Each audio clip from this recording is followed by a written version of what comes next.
Hi friends, ഇന്ന് ഞാൻ പരിചയപ്പെടുത്തി തരാൻ പോകുന്നത് ഫോറവറിൻ്റെ അലോയ് സ്ക്രബിനെയാണ്.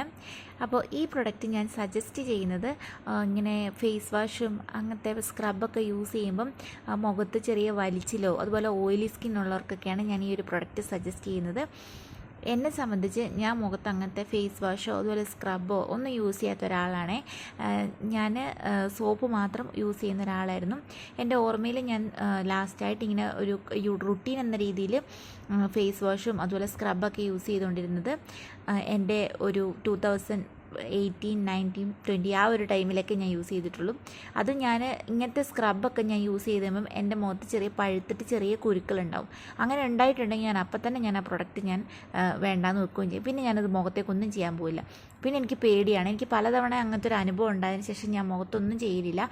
പേടിച്ചിട്ട് ഞാൻ ജസ്റ്റ് സോപ്പ് മാത്രം ഇട്ട് മുഖം കഴുകലുള്ളൂ. പക്ഷേ ഞാനതുപോലെ ഫേസ് വാഷോ അതുപോലെ എന്തെങ്കിലും സ്ക്രബൊക്കെ യൂസ് ചെയ്ത് കഴിയുമ്പോൾ എൻ്റെ സ്കിൻ ഇങ്ങനെ വലിഞ്ഞു വരുന്നുണ്ട്. മുഖത്തത്തെ ഇങ്ങനെ ഒരു തൊലിയൊക്കെ ഇങ്ങനെ വലിഞ്ഞു വരുന്നത് എനിക്ക് ഫീൽ ചെയ്യുമായിരുന്നു. പക്ഷേ ഇത് ഞാൻ യൂസ് ചെയ്തതിന് ശേഷം എനിക്ക് അങ്ങനത്തെ ഒരു പ്രോബ്ലം ഇല്ല. അങ്ങനത്തെ ചെറിയ കുരുക്കൾ വരുന്നില്ല. അങ്ങനത്തെ ഒരു പ്രോബ്ലം ഇല്ല. വളരെ നല്ല ഫ്രഷ് ആയിട്ട് ഭയങ്കര കംഫർട്ടബിളാണ് ഈ പ്രൊഡക്റ്റ്. എനിക്ക് ഭയങ്കര ഇഷ്ടപ്പെട്ട ഒരു പ്രൊഡക്റ്റാണ് കേട്ടോ. അപ്പോൾ എന്നെപ്പോലെ സ്കിന്നിൽ ഇങ്ങനെ എന്തെങ്കിലും ഫേസ് വാഷ് യൂസ് ഇങ്ങനെ സ്കിന്ന് വലിഞ്ഞു വരുന്ന പോലെയോ അല്ലെങ്കിൽ ചെറിയ ചെറിയ കുരുക്കൾ വരുന്ന പ്രോബ്ലംസ് ഉള്ളവർക്കോ അങ്ങനെയുള്ളവർക്കൊക്കെ ഞാൻ സജസ്റ്റ് ചെയ്യുന്നൊരു നല്ലൊരു അടിപൊളി പ്രൊഡക്റ്റാണ് the ഫോറവറിൻ്റെ alloy scrub.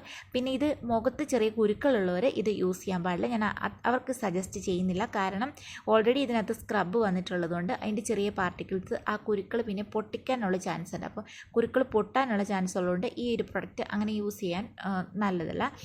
Clean face ഉള്ളവർക്ക് അവർക്കൊക്കെ ചെറിയ കുരുക്കളൊക്കെ ഉള്ളതാണ് പ്രശ്നമില്ല. മുഖത്ത് ഓവർ കുരുക്കളൊക്കെ ഉള്ളവർ ഈ ഒരു ഫോറവറിൻ്റെ എന്നല്ല ഒരു സ്ക്രബ് അങ്ങനെ യൂസ് ചെയ്യുന്നത് അത്ര നല്ലതല്ല. കുരുക്കൾ പൊട്ടാനുള്ള ചാൻസ് കൂടുതലാണ്. പിന്നെ ഇതിലെന്ന് പറയുന്നത് സാധാ സ്ക്രബിൻ്റെ അത്രയും ഹാർഡ് പാർട്ടിക്കിൾസ് അല്ല വരുന്നത്. കുറച്ച് സോഫ്റ്റ് ഫൈൻ പാർട്ടിക്കിൾസ് ആണ് വരുന്നത്. അപ്പോൾ നമുക്ക് നല്ലൊരു ഫീലാണ് ഫേസ് സ്ക്രബ് ചെയ്ത് കഴിയുമ്പോൾ തന്നെ. ഇതിനകത്ത് തന്നെ എഴുതിയിട്ടുണ്ട് ഇതാ ജോജോബോൻ്റെ ചെറിയ പാർട്ടിക്കിൾസാണ് ഇതിൽ യൂസ് ചെയ്തിട്ടുള്ളത്. അതുകൊണ്ട് പിന്നെ അലോവേരയുടെ ജെല്ലും കൂടി ഉള്ളതുകൊണ്ട് നല്ലൊരു ഫീലാണ് നമുക്ക് ഫേസ് സ്ക്രബ് ചെയ്ത് കഴിയുമ്പം കിട്ടുന്നത്. ഇത് ഞാൻ അനുഭവിച്ചിട്ടുള്ളതുകൊണ്ടാണ് ഞാൻ നിങ്ങൾക്ക് ഷെയർ ചെയ്യുന്നത്. പിന്നെയെന്ന് പറഞ്ഞിട്ടുണ്ടെങ്കിൽ ഇതിൻ്റെ മെയിൻ ഒരു ഗുണം എന്ന് വെച്ചാൽ നമുക്ക് ഡെയിലി നമുക്ക് സ്ക്രബ് ചെയ്യാവുന്നതാണ്. യാതൊരുവിധ സൈഡ് എഫക്ട്സോ അല്ലെങ്കിൽ എന്തെങ്കിലും ബുദ്ധിമുട്ടുള്ള കാര്യങ്ങളോ ഇറിറ്റേഷൻസോ ഒന്നുമില്ല. നമുക്ക് ഡെയിലി ചെയ്യാവുന്നതാണ്. ഞാൻ ഇതിപ്പം നൈറ്റാണ് ഡേ ടൈം ആണോ ഞാൻ ചെയ്തിട്ടുണ്ടെങ്കിൽ ഞാൻ നൈറ്റ് ടൈമിൽ ഞാൻ അലോവേരയുടെ ജെല്ല് ഫേസിൽ അപ്ലൈ ചെയ്തിട്ടാണ് ഞാൻ കിടക്കുന്നത്. അപ്പോൾ ഇതെനിക്ക് വളരെ ഇഷ്ടപ്പെട്ടൊരു പ്രൊഡക്റ്റാണ്. അപ്പം എല്ലാവരും എന്നെപ്പോലെ സ്കിന്നിൽ എന്തെങ്കിലും ചെയ്യാൻ പേടിയുള്ള ആൾക്കാർ ഇത് ഒരു മസ്റ്റ് ട്രൈ ആയിട്ടുള്ള പ്രൊഡക്റ്റാണ്. എല്ലാവരും മേടിച്ച് യൂസ് ചെയ്യേണ്ട ഒരു പ്രൊഡക്റ്റാണ്. അപ്പോൾ ഇത്രയേ ഉള്ളൂ ഇന്നത്തെ ഈ ഒരു വീഡിയോ. താങ്ക്